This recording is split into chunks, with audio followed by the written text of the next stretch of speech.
Hey, salut à tous, c'est Justine. Aujourd'hui je fais un cri des SOS à mon alimentation. Bougez pas, je vous explique tout. En fait, quand j'ai commencé le fitness, il y a beaucoup d'a priori que j'avais sur l'alimentation, sur les aliments qui étaient censés être light et qui en fait n'étaient pas du tout. Donc j'avais déjà parlé de ce sujet dans mes premières vidéos, une journée dans mon assiette qui date d'il y a plus d'1 an. J'avais une rubrique Le saviez-vous. Et là je commençais souvent à parler d'alimentation, voilà, je faisais une petite rubrique à la fin. Et j'avais commencé à aborder un des sujets dont je vais vous parler dans cette vidéo. Alors il existe souvent des faux amis dans l'alimentation, donc il y a déjà pas mal de vidéos qui ont été faites un peu sur ce sujet, et je vais vous parler de celles qui moi m'ont le plus arraché le cœur, mon dieu, parce qu'on peut avoir des faux amis dans l'alimentation et du coup ne pas le savoir. Et j'ai appris beaucoup de choses sur le tard, voilà, même ne serait-ce qu'il y a 1 an, voire il y a 6 mois, et j'en apprendrai encore tous les jours, donc peut-être que dans quelques temps je vous ferai encore une vidéo. Donc voici quelques repas et aliments qui ne sont pas du tout vos amis. On va commencer par le premier, les sushis. Drame de ma vie, quand j'ai appris que les sushis n'étaient pas un repas diététique, mon monde s'est écroulé. Et pour ceux qui diraient en commentaire, ah mais si, les sushis c'est que du riz et du saumon. Non non non Jeannette, je vous explique. Du coup oui, alors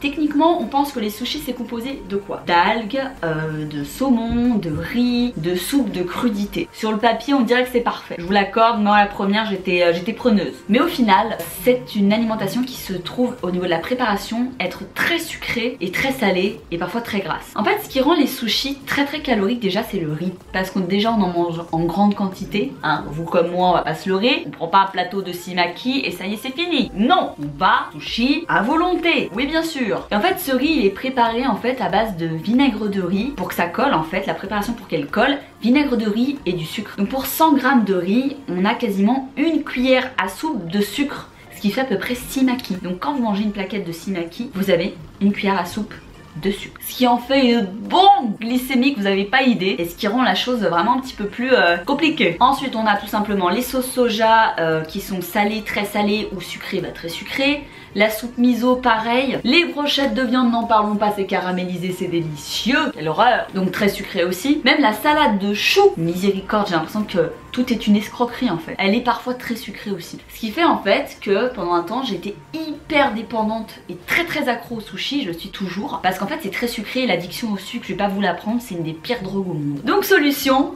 tout simplement, si vous voulez vous faire un sushi light, prenez une salade d'algues et prenez des sashimi, bien sûr. Donc voilà, ça sera que des tranches de saumon si vous voulez, voilà, aller faire un sushi avec des amis en limitant la caisse. Petit 2, les laitages. Non, les laitages ne sont pas nos amis. Déjà parce qu'on n'en a plus besoin à l'âge adulte, que ce soit le lait, le fromage, la crème fraîche, le yaourt. Et puis en plus, en fait, d'après beaucoup d'études, il y a énormément de personnes qui sont intolérantes au lactose. Parfois sans le savoir, ça va provoquer donc des douleurs d'estomac, cholestérol, hypertension, vraiment beaucoup de choses négatives. Et même si on veut par exemple limiter sa consommation de produits laitiers, en fait c'est tellement présent dans énormément de recettes, de plein d'aliments qu'on trouve dans le milieu industriel, que des fois on se retrouve à quand même consommer des laitages sans même le savoir. C'est pour ça qu'il faut bien lire les étiquettes et essayer de manger le moins de produits transformés possible. D'autant que ce qui rend vraiment le lait aussi très nocif, c'est la manière dont il est fait au jour d'aujourd'hui. Plus du tout la même manière de produire le lait qu'au temps de nos aïeux. Le lait industriel, la manière dont il fait le lait industriel est très mauvais. Donc la solution c'est que moi depuis que j'ai commencé le fitness, que j'ai commencé à changer mon alimentation,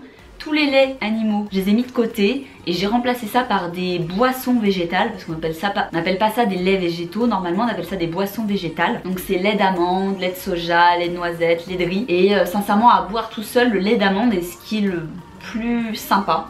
Et en tout cas dès le moment où c'est mélangé dans une recette, vous voyez quasiment pas la différence. Moi je mets flocons d'avoine le matin, lait d'amande et des fruits, et c'est tip top et ça se digère beaucoup mieux. Troisième point, là ça c'est la plus grosse arnaque de la terre, les galettes de riz. Oui, j'ai bien dit les galettes de riz. C'est pas parce que ça vous est vendu en mode c'est très peu calorique et c'est diététique que ça l'est. Déjà de base ça reste du riz soufflé, donc l'indice glycémique il est super haut. Alors pour ceux qui se demandent un peu ce que ça veut dire le terme indice glycémique, c'est une échelle sur laquelle on va savoir le taux de sucre dans le sang qu'apporte un aliment. Donc plus le taux est haut, plus c'est mauvais en fait. En plus de ça, la galette de riz c'est un aliment qui est super sucré, qui en termes d'apport nutritif vous apporte, mais alors que dalle.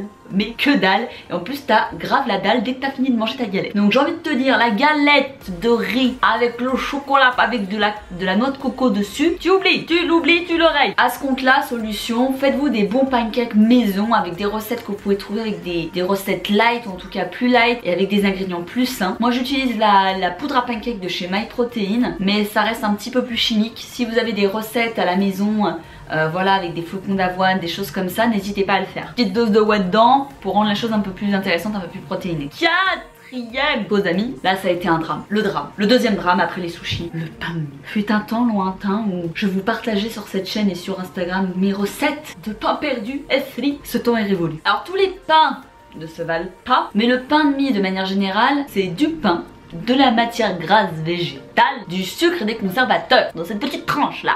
Voilà, après c'est pas à bannir totalement, mais privilégiez effectivement le pain complet qui sera beaucoup plus riche en fibres, qui sera moins gras, moins sucré, et donc voilà, qui vous apportera un petit peu plus de choses éventuellement. De manière générale, de toute façon, j'ai appris qu'il fallait limiter sa consommation de pain de manière quotidienne pour privilégier plutôt d'autres féculents en fait, qui vont déjà mieux vous rassasier et qui vous apporteront au niveau nutritif des choses plus intéressantes. Donc mes petits déj au pain de mie complet, je les ai limités et je les mets par exemple le matin d'un cheat meal. Je fais ma petite recette de pain de mie.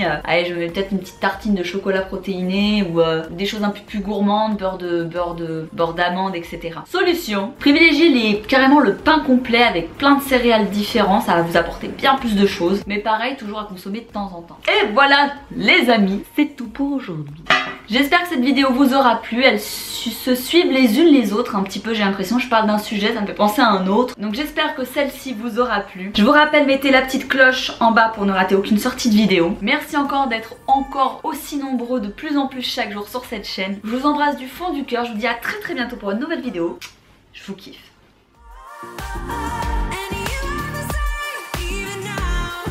So what you